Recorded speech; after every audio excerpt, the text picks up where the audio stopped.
آج ویو 360 میں افغان امن عمل آگے بڑھانے کے لیے امریکی مندوب زلمے خلیلزاد پاکستان میں، یمن میں جنگ کے باعث ضروریات زندگی عوام کی پہنچ سے دور، اور پاکستان میں پردیسی پرندوں کے شکار کا موسم آ گیا، قوانین کیا ہیں؟ اس موسم کا ہمیں بہت شدت سے انتظار ہوتا ہے۔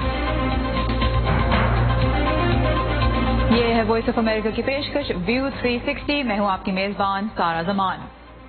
امریکہ کے خصوصی ایلچی برائے افغان مفاہمت عمل زلمے خلیلزاد آج اسلام آباد پہنچے ہیں، جہاں وہ افغانستان میں قیام امن سے متعلق جاری کوششوں پر پاکستان کے اعلیٰ حکام سے مذاکرات کر رہے ہیں۔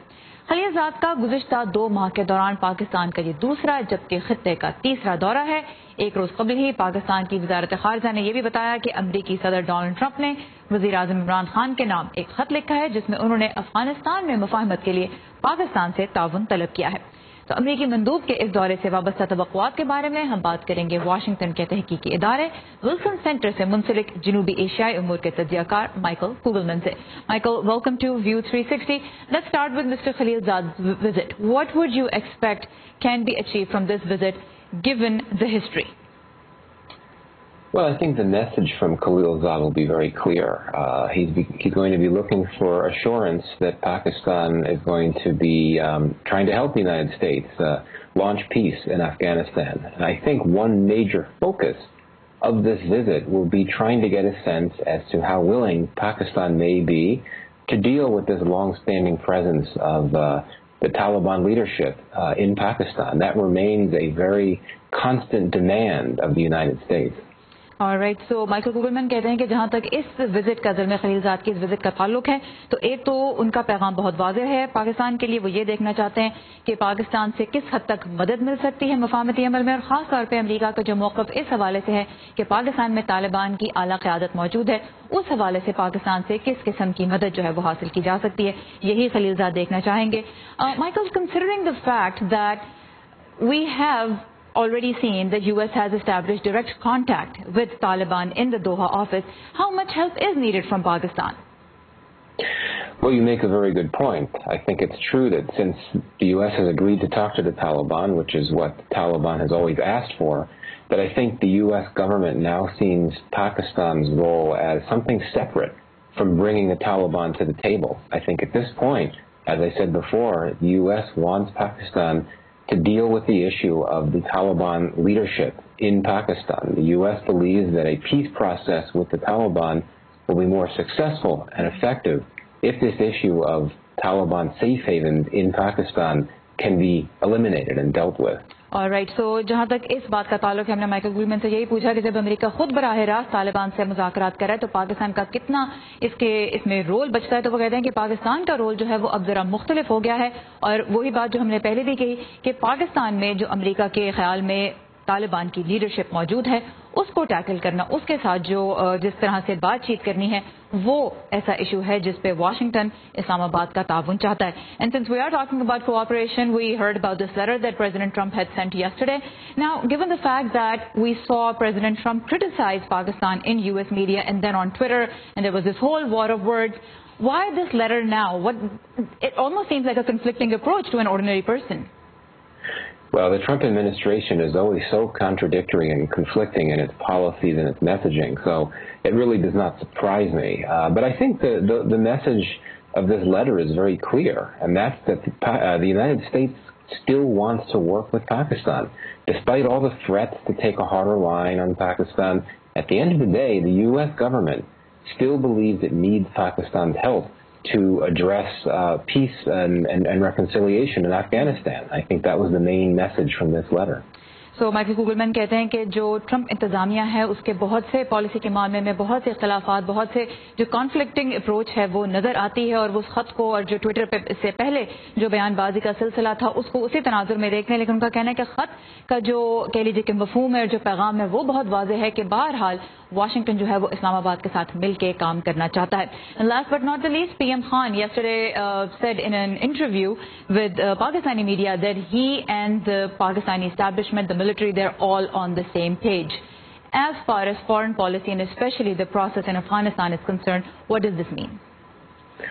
Well, I think it's very true that the Prime Minister and the military are on the same page. You look at what happened last week where you had this new agreement with India and you had top Pakistani officials, including Khan and the Army Chief of Pakistan, present at this ceremony in Pakistan. So I think, in a way, that's a good thing because it means that hopefully there could be more movement toward improving relations with Afghanistan if the military and the civilians are on board with that. But at the end of the day, the Pakistani military has some rather unfortunate perspectives, in my view, that entails resisting efforts to eliminate these terrorists and terrorist leaders on Pakistani soil, and Imran Khan agrees with that policy. Because Michael, I do want to ask you this quickly. When we say that they're both on the same page, to you, does it seem like that the civilian government is now in line with the way the military would like the foreign policy to be, or is the military now going to give a lead to the civilian government? No, I think in Pakistan the military always makes the decisions on foreign policy. So it's a case of the civilians being in line with the military. But the convenient thing is that the civilian leadership agrees, in my view, with most of these foreign policy views of the military. The military continues to reign supreme when it comes to foreign policy in Pakistan. It makes the decision. All right. So Michael Gugelman कहते हैं कि जहाँ तक खारजा policy का ताल्लुक है, फौज का ही पाकिस्तान में जो है इस पे कह लीजिए कि ज़्यादा उनकी इसमें सुनी जाती है, उन्हीं का ज़्यादा इख्तियार है इस पे. और इस वक्त जिस तरह से पीएम इमरान खान ने बात की कि सब एक सफ़े पर हैं, तो उससे माइकल गुगलमैन कहते हैं कि ये नतीजा किया जा सकता है कि जो सिविलियन गवर्नमेंट है वही इन लाइन है विद द पॉलिसीज़ जो कि पाकिस्तान की फ़ौज की हैं. लेकिन उन्होंने ये भी साथ में इशारा दिया, इस बारे में भी बात की कि जो करतारपुर के मौके पर जिस तरह से फ़ौज और सिविलियन गवर्नमेंट एक साथ नजर आए, ये इसी बात की मिसाल है कि दोनों एक सफ़े पर हैं. तो यहाँ पे हम माइकल गुगलमैन के साथ अपनी गुफ्तगू खत्म करेंगे. Michael, thank you very much for your time and for your insight. Really appreciate it. Thank you. Programme को आगे बढ़ाते हैं. ईरान ने धमकी दी है कि अगर अमेरिका ने उसकी तेल की बरामदात रोकने की कोशिश की तो वो उसके जेर कंट्रोल आबनाए हुर्मुज़ के जरिए होने वाली तेल की बैनुल-अक़वामी तिजारत भी रोक देगा. इसकी तफसीलात के लिए हम चलेंगे नदीम याकूब के पास, जो इस पर कैपिटल हिल से हमारे साथ हैं. नदीम, क्या कहा है ईरान की क़यादत ने? सर, जैसा कि आपने कहा, ईरान के सदर हसन रूहानी ने कहा है कि अगर अमेरिका ने ईरान की जो तेल की बरामदात है उनकी तरसील रोकने की कोशिश की तो ईरान खलीज फारिस में गुजरने वाले तमाम जो ऑयल टैंकर्स हैं उनको बंद कर देगा, उनके लिए बंद कर देगा. हसन रूहानी ने मंगल के रोज़ अपने एक खिताब में कहा कि अमेरिका को मालूम है कि ईरान तेल फरोख्त करता है और ईरान ये कारोबार जारी रखने की ख्वाहिश रखता है. उन्होंने कहा कि ईरान के खित्ते के जो ममालिक हैं उनके साथ करीबी इक़्तिसादी ताल्लुकात हैं और ईरान जो है वो अमेरिका को इजाज़त नहीं देगा कि वो इन ताल्लुकात में किसी तरह की रुकावट बने. ईरान इस तरह की धमकी पहले भी दे चुका है और अमेरिका का कहना है कि अगर उसने ऐसा किया तो ये जंग के मुतरादिफ होगा. याद रहे कि गुज़श्ता साल जब अमेरिका ट्रंप इंतज़ामिया ने ईरान के साथ जोरी मुआहदा ख़त्म किया तो तब से अमेरिका की कोशिश है कि वो ईरान की जो तेल की बरामदात है उनको ज़ीरो पर लाए. एक और डेवलपमेंट जो इस हवाले से हुई वो ये कि इसराइल के वज़ीर-ए-आज़म बेंजामिन नेतन्याहू ने ब्रसल्स में अमेरिकी वज़ीर ख़ारजा माइक पॉम्पियो से मुलाकात की है और ज़राए अबलाग की रिपोर्ट से मालूम होता है कि दोनों ने ईरान और लेबनान की सूरत हाल पर बातचीत की है. जी सारा. ऑलराइट, नदीम याकूब हमारे साथ थे कैपिटल हिल से. Thank you very much Nadeem. और जो आबनाए हुर्मुज़ का इलाका है वो हम अपने व्यूअर्स को भी यहाँ पे बता दें कि तेल की तजारत के लिए बहुत अहम है क्योंकि समंदर के रास्ते जो तजारत होती है उसका बड़ा हिस्सा इसी इलाके से होता है. Thank you Nadeem. यमन में ईरान के हिमायत याफ्ता हूसी बागियों और सऊदी इत्तेहाद के दरमियान 3.5 साल से लड़ाई जारी है जिससे यमन की मईशत पूरी तरह से तबाह हो गई है. अहम बंदरगाहों अदन और हुदैदा में लड़ाई के बायस ईंधन और खाने पीने की अशिया की अब शदीद किल्लत पैदा हो चुकी है. अदन जो कभी कारोबारी सरगर्मियों में एक मसरूफ शहर था, आज वहाँ लोग बुनियादी जरूरतों के लिए तरस रहे हैं. मजीद जानते हैं इस रिपोर्ट में.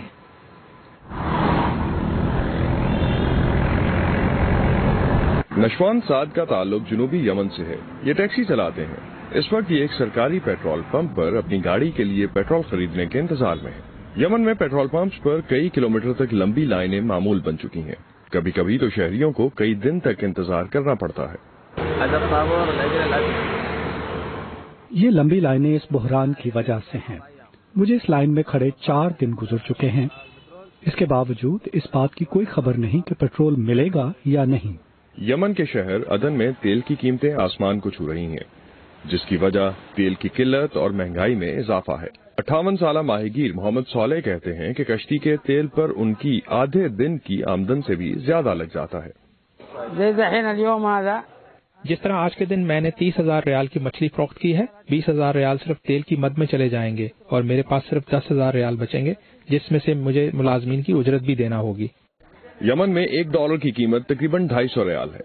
मछली फरोश नबील फारूक कहते हैं कि महंगे तेल का मतलब है कि माहीगीर कम वक्त समुंदर में गुजारते हैं, जिसके नतीजे में बेचने के लिए कम मछली मिलती है। पहले मैं रात को भी नीलामी करता था। उस वक्त यहाँ इतनी ज्यादा मछली होती थी कि आप यहाँ चल नहीं सकते थे। अब हमें ज्यादा मछली नहीं मिलती। ये जो आप अपने सामने देख रहे हैं, ये सिर्फ वो मछली है जो हमें अब मिली है। कम मछली मतलब ज्यादा कीमत, जो बेशतर खानदानों की कुव्वत खरीद से बाहर है। आटे, चीनी और चावल की कीमतें बढ़ चुकी हैं क्योंकि डॉलर के मुकाबले में यमनी रियाल की कीमत में 235% तक की कमी हो चुकी है। 70% यमनी इस वक्त दिन के $1 से भी कम पर जिंदा है, लेकिन वो जो लड़ाई से बराह रास्त मुतासर हैं, उनकी हालत सबसे ज्यादा खराब है। जोहर फहील यमन के साहिली शहर अदन में एक आरजी पनागाह में रहती हैं। हमारे पास कुछ भी नहीं है। हम बहुत डरे हुए हैं कि हम घर का किराया नहीं दे सकते और हमें घर से निकाल दिया जाएगा। हम खाना नहीं खरीद सकते, पीने के लिए पानी भी नहीं। मैं सिर्फ ये कह सकती हूँ कि अल्लाह ही हमारा निगहबान है।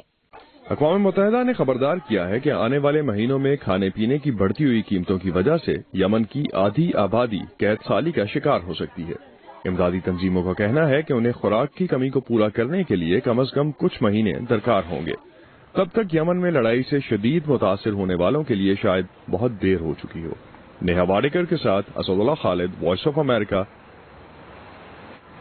दुनिया भर से अहम खबरों की तफसीलात के लिए आइए हमारी वेबसाइट urduvoa.com पर। इसराइली फौज ने हिजबुल्लाह की मुबैना सुरंगों के खिलाफ ऑपरेशन का ऐलान किया है। इसकी तफसीलात आपको मिलेंगी urduvoa.com पर। अमेरिका के 41वें सदर जॉर्ज H.W. बुश की मैयत पूरे सरकारी एजाज के साथ अमेरिकी कांग्रेस की इमारत में पहुंचा दी गई है। सदर की मैयत रियासत टेक्सास से वाशिंगटन DC लाई गई, जहां उसे नौजवान फौजियों ने कंधा दिया। इस मौके पे बुश सीनियर के साहबजादे और अमेरिका के 43वें सदर जॉर्ज W. बुश समेत खानदान के कई अफराद और अहम अमेरिकी शख्सियात मौजूद थीं, जिन्होंने सदर को कांग्रेस की इमारत में खिराज अकीदत पेश किया। सदर ट्रंप और उनकी अहलिया मिलानिया ट्रंप ने भी साबिक सदर के एहतराम में 1 मिनट की खामोशी इख्तियार की। अवाम कल तक सदर जॉर्ज H.W. बुश के आखिरी दीदार के लिए कांग्रेस की इमारत में आ सकेंगे। पाकिस्तान में मौसम सरमा में बैरून मुल्क से कई नायाब परिंदे आते हैं, जिनमें तिलोर खासा नामवर है। पाकिस्तानियों के लिए तो इस परिंदे का शिकार मकामी हयातियाती कवानीन के तहत मना है, लेकिन फिर भी हर साल अरब शहजादों को तिलोर के शिकार के लाइसेंस जारी किए जाते हैं। इस मरतबा हुकूमत पाकिस्तान ने एक कतरी शहजादे को $1 लाख जमा कराने पर 100 तिलोर मारने की इजाजत दी है, जबकि मजीद कम से कम 14 गैर मुल्कियों को, जिनमें अरब शयूख शामिल हैं, बलूचिस्तान में कीमती और नायाब परिंदों के शिकार के लिए परमिट जारी किए गए हैं। सूबाई महकमा जंगलात और जंगली हयात का कहना है कि ये बलूचिस्तान हुकूमत की बड़ी कामयाबी है कि पहली बार किसी ने पॉलिसी के तहत बाकायदा फीस दी है। इससे पहले ऐसा नहीं होता था। तो इस वक्त हमारे साथ हैं जंगली हयात के तहफ़्फ़ुज़ की बैनुल-अक़वामी तंजीम वर्ल्ड वाइल्ड लाइफ फंड के बलूचिस्तान कोऑर्डिनेटर मोहम्मद याजा मूसा खेल। याजा साहब, वेलकम टू व्यू 360। पाकिस्तान में हम देख रहे हैं कि सदर अयूब खान के दौर से अरब शहजादों को इजाजत दी जा रही है कि वो तिलोर का शिकार पाकिस्तान में आके कर सकें। क्यों, आपकी नजर में ये कैसा फैसला है? Thank you very much for कि आपने इतने हसास मामले को, जो हमारे फॉरेन पॉलिसी का हिस्सा है, आपने उसको उठाया। तो असल में वाइल्ड लाइफ का शिकार ये आज से नहीं हो रहा है। सबसे पहले मैं ये थोड़ा सा बता दूं कि ये परिंदा जो है, ये दरियाए नील से लेकर सहराए गोबी तक इसकी डिस्ट्रीब्यूशन है और ये IUCN की रेड लिस्ट में वल्नरेबल कैटेगरी में है, क्योंकि इसके 3 माइग्रेटरी रूट्स यहाँ से गुजर रहे हैं। 2 जो है वो पाकिस्तान को टच कर रहे हैं। ठीक है। इसके हिजरत के 2 रास्ते हैं। मगरबी कजाकिस्तान से बजरिया बहरा कैस्पियन, ये ईरान इराक बॉर्डर, किरमान और कुछ हिस्सा बलूचिस्तान के साहिली इलाकों में दाखिल होता है, जबकि दूसरे रास्ते सेंट्रल कजाकिस्तान और जनूब मगरब की तरफ से तुर्कमन बॉर्डर के जरिए अफगानिस्तान के। ये तो रास्ते हैं ना, आप ये बताइए कि पाकिस्तान की क्या जिम्मेदारी बनती है इस परिंदे की, या जो दीगर परिंदे पाकिस्तान के अंदर आते हैं इस मौसम में, उनके तहफ़्फ़ुज़ के लिए क्या जिम्मेदारी है पाकिस्तान की?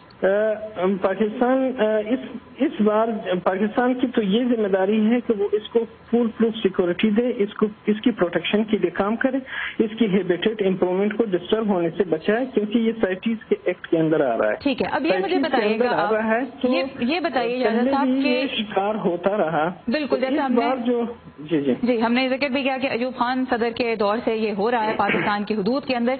ये मुझे बताइए, दुनिया के और मुल्कों में भी ऐसे होता है कि रकम के एवज ऐसे जानवरों का और ऐसे परिंदों का शिकार करने की कुछ अरसे के लिए इजाजत दी जाती है जो कि ऑलरेडी एंडेंजर्ड हैं या बड़ी उनकी मिनिमम जो कह लीजिए कि पॉपुलेशन है, लेकिन वो कंजर्व्ड एरियाज में इस तरह के शिकार की इजाजत दी जाती है।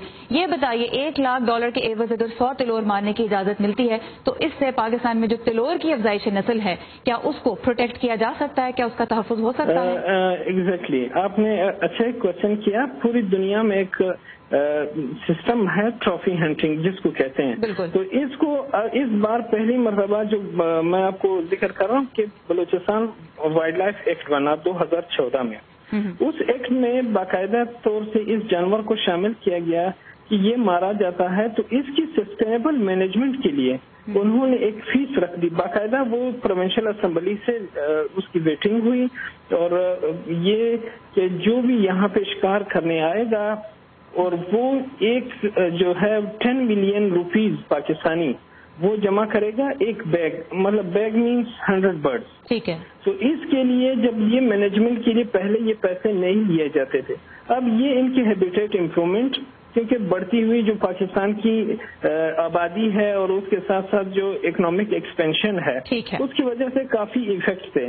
तो इसके रकम वसूली चूंकि जायज तो नहीं है, ठीक तो नहीं है, बेसिकली यानी कुछ लॉज हैं ऑन द ग्राउंड। अब सवाल यही बनता है कि इनका किस हद तक इनके ऊपर अमल दरामद होगी। वर्ल्ड वाइल्ड लाइफ फ्रंट के बलूचिस्तान कोऑर्डिनेटर मोहम्मद याया मुसाखिल हमारे साथ थे। आपके वक्त का बहुत शुक्रिया। और ये एक ऐसा इशू है जिसमें पाकिस्तान की खारजा पॉलिसी और उसके अलावा पाकिस्तान में जो जंगली हयात का तहफ़्फ़ुज़ है, उन दोनों का कह लीजिए कि एक संगम होता है। इंपॉर्टेंट इशू है, इसके बारे में तफसीली रिपोर्ट्स जो हैं वो हमने अपनी वेबसाइट पे भी शाया की हैं, urduwear.com, जहां पे आप पढ़ सकते हैं। लेकिन ये बात भी है कि पाकिस्तान में लोग कानूनी तरीके से भी आजकल अपना जो जानवरों का और परिंदों का शिकार करने का शौक है उसे पूरा कर सकते हैं, क्योंकि अक्टूबर से मार्च के दौरान महकमा जंगली हयात मुख्तलिफ सूबों में और खासतौर पर पंजाब में मखसूस जानवरों और परिंदों के शिकार को कानूनी दायरा कार में ले आते हैं, ताकि परिंदों की भी एक सेहतमंद तादाद बरकरार रहे और लोगों का शौक भी पूरा हो जाए। तो कसूर से समन खान हमें बता रही हैं कि ये सालाना शिकार होता कैसे है। परिंदों की अफजाइश नस्ल के महीने गुजर चुके हैं, ठंडे इलाकों से मेहमान परिंदे भी आ गए हैं, जिसके बाद महकमा जंगली हयात पंजाब की जानिब से देसी तीतर और तकरीबन 50 इकसाम के परदेसी परिंदों के शिकार की इजाजत दे दी गई है। लाइसेंस हासिल करने के बाद शिकारियों ने भी बंदूकें तान ली हैं। मौसम का हमें बहुत शिद्दत से इंतजार होता है कि जब उधर से मूवमेंट होती है जानवर की, तो फिर दोस्तों के साथ हम इधर आते हैं, प्रोग्राम बनाते हैं। मुर्गी नालों में मजेदार है जी इनका गोश्त है, बहुत प्यारा गोश्त है। इस दिन के साथ 4 बैठियां लाभ जो नसी मार लेनी है। महकमा जंगली हयात पंजाब ने इस वर्ष 36 अजला की 41 तहसीलें शिकार के लिए खोली हैं। इनमें से एक इलाका हेड पल्लोकी का है, जहां दरिया के दरमियान या आसपास परिंदे कदरे आसानी से मिल जाते हैं, जिनमें से ज्यादातर आते नहीं बल्कि उन्हें यहां बुलाया जाता है। दरिया में तैरती ये मुर्गाबियां बज़ाहिर असल दिखाई देती हैं, लेकिन ये तो एक जाल है जो शिकारियों ने पानी के दरमियान में परिंदों के शिकार के लिए बिछा रखा है। ये जाल तलुए आफ्ताब से पहले 3 बजे के करीब शफीक ने यहाँ बिछाया है, जो शिकारी नहीं बल्कि एक मुकामी सहूलतकार है। इसके काम है कश्ती को आबी झाड़ियों में छुपाना, मसनूई परिंदों को फैलाना और शिकार को मतवज्जो करने के लिए उसकी आवाज निकालना। पार्टियां आंदियां ने जी, वो आंदियां भी सानू शिकार खड़ा होते असीं तैनूं 500 रुपया देंगे जी। कानूनी तौर पर शिकार की इजाजत हफ्ता और इतवार के रोज होती है और एक दिन में 10 परिंदों को मारने की हद मुकर्रर है। ममनुआ या प्रोटेक्टेड इलाकों में शिकार खेलने पर पाबंदी बरकरार है। कुछ जो इसके पॉपुलेशन का हिस्सा है उसको हंट करवाया जाए और कुछ हिस्सा जो है वो बचा लिया जाए ताकि आइंदा साल जो है उसकी हंटिंग हो। और हमारी स्ट्रेटेजी ये होती है कि जो तहसील एक साल बंद होती है उसके लिए या क्लोज होती है कॉटेज के लिए, उसको हम नेक्स्ट ईयर जो है वो ओपन कर देते हैं। महकमा जंगली हयात की हिदायत की खिलाफ वर्जी करने वाले शिकारियों को कम से कम 35,000 जुर्माना और 3 साल कैद भी हो सकती है।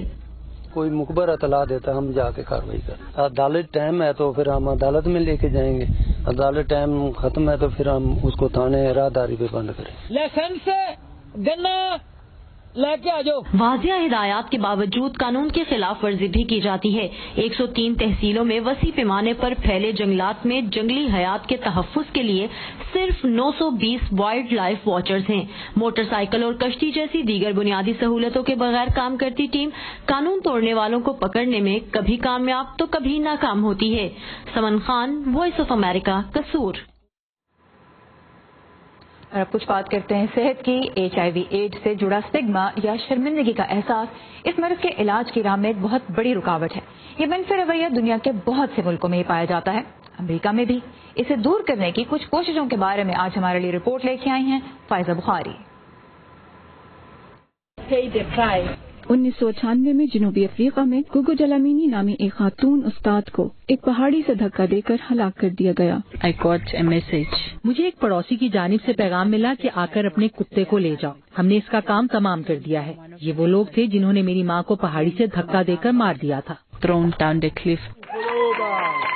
आज एड्स से मुंसलिक स्टिग्मा के खिलाफ एक एक्टिविस्ट के तौर पर काम करने वाली गुगु जलामीनी की बेटी नंदिसा बताती हैं कि उनकी मां का जुर्म HIV एड्स का मरीज होना था। ये वाकया सबूत है इस हकीकत का कि स्टिग्मा चाहे जहनी मसाइल से जुड़ा हो या HIV एड्स से, मुतासिरा शख्स और उसकी सेहतमंद जिंदगी के बीच फासलों को बढ़ा देता है। और ये सिर्फ मौशी तौर पर पसमानदा ममालिक की ही हकीकत नहीं। मेरे करीबन 200 कंट्रीज में दोस्त हैं जो कि HIV इन्फेक्ट है। हर एक कहता है कि आपको नहीं पता सोमालिया में किस तरह का स्टिग्मा है या जमैका में किस तरह या वेनेजुएला में। सब कहते हैं कि हमारा स्टिग्मा जो है सबसे बड़ा बुरा स्टिग्मा, लेकिन लोग सब सारी दुनिया में एक ही जैसे हैं।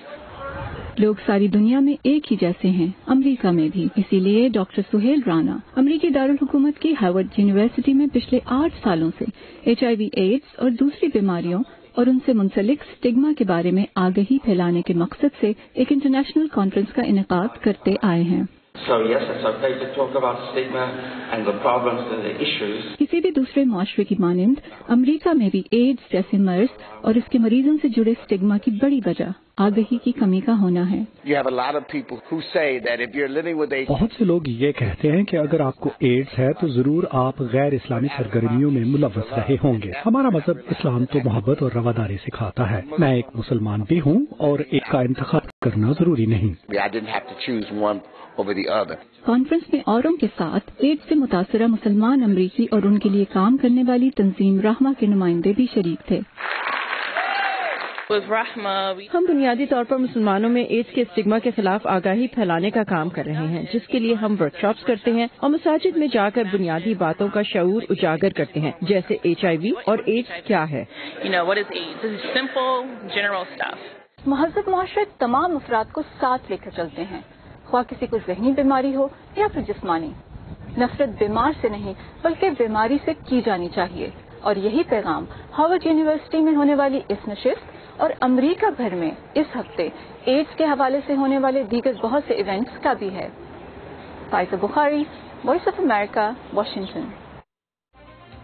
इसके साथ ही खत्म होता है आज का व्यू 360। आप इस प्रोग्राम में किन मौज़ूआत पे रिपोर्ट देखना चाहते हैं हमें जरूर बताइए। इसके लिए आइए facebook.com/VOA उर्दू के पेज पर। ताज़ा तरीन खबरें आपको हर वक्त मिलेंगी हमारी वेबसाइट urdu.voa.com पर। सारा ज़मान को इजाज़त दीजिए। खुदा हाफिज।